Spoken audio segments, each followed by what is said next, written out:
Olá, seja bem-vindo, seja bem-vinda a mais um vídeo do canal Guardiões da Fé. Eu sou Edmeia Lima e no vídeo de hoje nós vamos falar sobre a separação da Igreja da Inglaterra da Igreja de Roma, mais uma divisão da nossa igreja. Antes de começar o vídeo, eu gostaria de pedir a você que ainda não é inscrito que por gentileza se inscreva, deixe seu like e compartilhe este e os outros vídeos do canal, ok? Para falar para vocês sobre esse tema, eu escolhi o site historiadomundo.com.br. O título é Igreja Anglicana e a Reforma na Inglaterra. A reforma religiosa foi um processo de oposição à Igreja Católica que ocorreu em diversas regiões do continente europeu.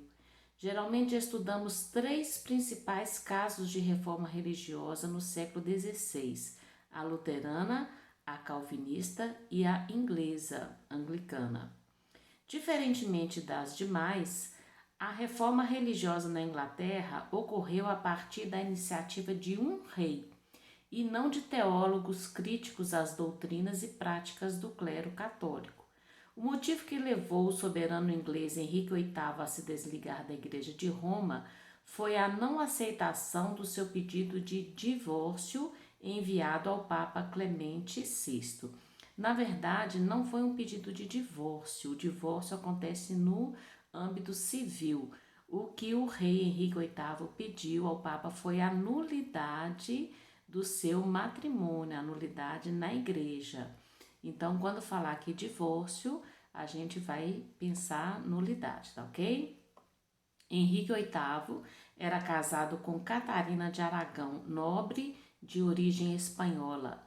O motivo do pedido seria o fato de sua esposa não lhe dar um filho homem, situação que impossibilitava ao soberano inglês deixar em seu lugar no trono da Inglaterra um descendente seu.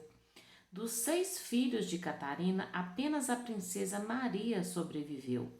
O interesse de Henrique VIII era casar com Ana Bolena, uma dama da corte da Inglaterra, e com ela poder ter um filho que o sucederia. Como não foi aceito o pedido pelo Papa, o rei inglês declarou seu divórcio da rainha através de um tribunal nacional em 1533. Um ano depois, Henrique VIII foi excomungado por Clemente VI. Porém, não foi apenas a não aceitação do divórcio pelo Papa que levou Henrique VIII a romper com a Igreja Católica. Problemas políticos entre Inglaterra e Roma vinham desde a Guerra dos 100 Anos, que foi de 1337 a 1453, quando os altos dignatários católicos localizados em Avignon estavam mais próximos dos franceses que dos ingleses, durante o chamado Cisma do Ocidente. Havia ainda sérias críticas ao clero católico na Inglaterra desde ao menos o final do século XV, cujo principal expoente foi John Wycliffe. Tais críticas eram tanto doutrinárias quanto sobre o comportamento luxuoso dos clérigos católicos em momentos de penúria econômica da sociedade inglesa. Após Henrique VIII ser excomungado, foi decretado na Inglaterra o Ato de Supremacia, pelo qual o soberano inglês passava a ser o chefe supremo da Igreja na Inglaterra. Com essa medida era criada a chamada Igreja Anglicana. O rei inglês passava a ter o poder de nomear os ocupantes dos cargos eclesiásticos, além de decidir sobre assuntos de ordem religiosa. A estrutura eclesiástica foi mantida, adotando-se, porém, posteriormente a doutrina teológica desenvolvida por João Calvino.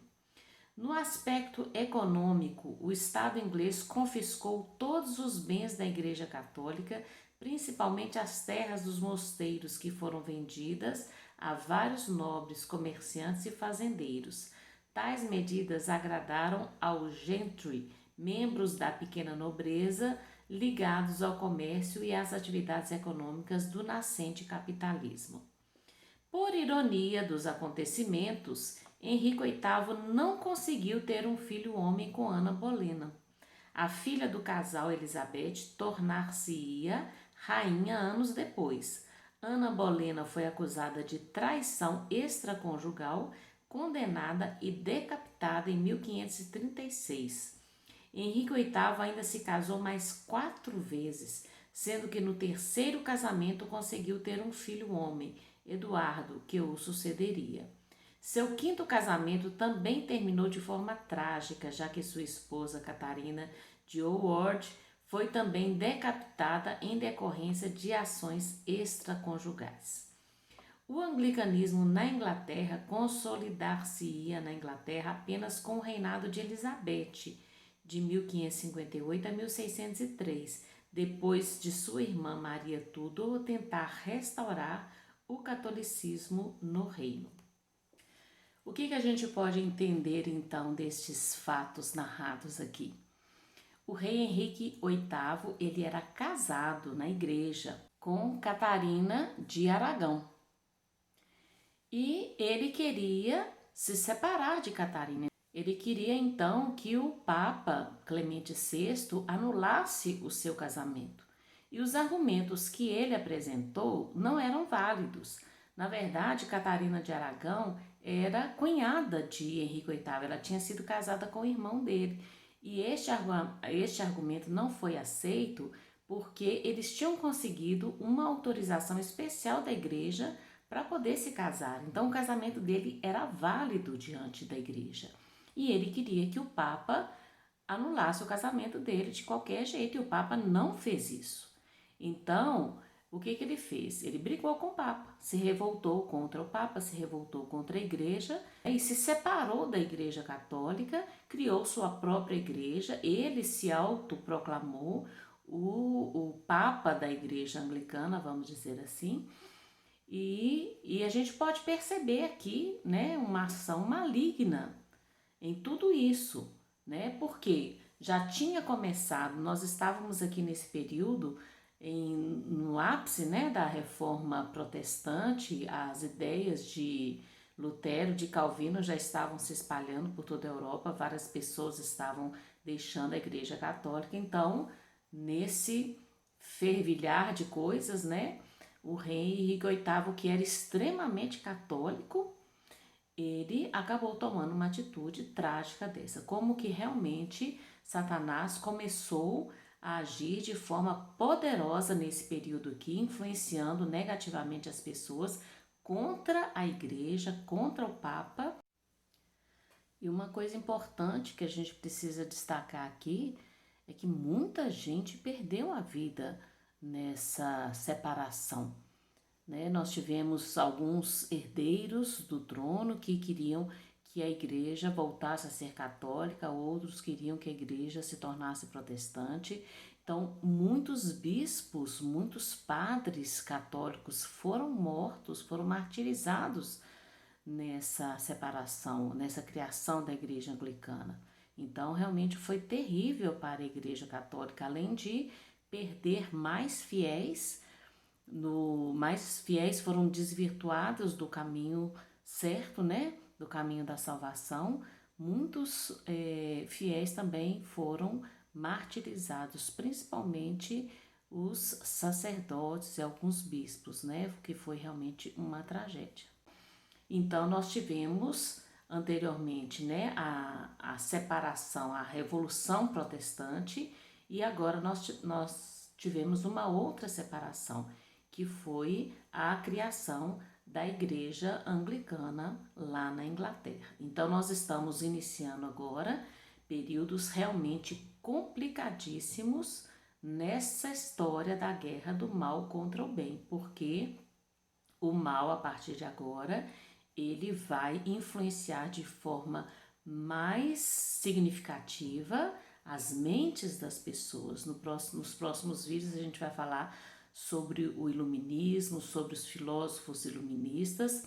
Então, a partir de agora, realmente foi declarada uma guerra contra a Igreja Católica, contra a moral católica, contra a doutrina católica, tudo aquilo que a igreja se esforçou durante anos para ensinar para as pessoas, para orientar as pessoas, vai ser questionado, vai ser rejeitado, né?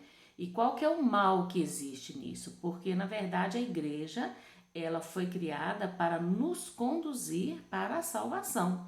O que a igreja ensina é aquilo que o nosso Senhor Jesus Cristo nos deixou quando ele estava em vida, através dos seus evangelhos, através dos seus apóstolos e através do Espírito Santo que ele deixou sobre a sua igreja para orientar os pastores da igreja a nos conduzir para a salvação. Então, a partir de agora, nós temos uma rebelião declarada contra tudo isso que a igreja guardou e ensinou, né, durante anos, para que a gente pudesse, para que as pessoas, né, pudessem caminhar no caminho certo, no caminho da salvação. Então, nós vamos ver a partir de agora realmente fatos bem marcantes contra a igreja, contra a doutrina católica. Então, muito obrigada por você ter assistido até aqui. Te aguardo no próximo vídeo. Um grande abraço. Fica com Deus.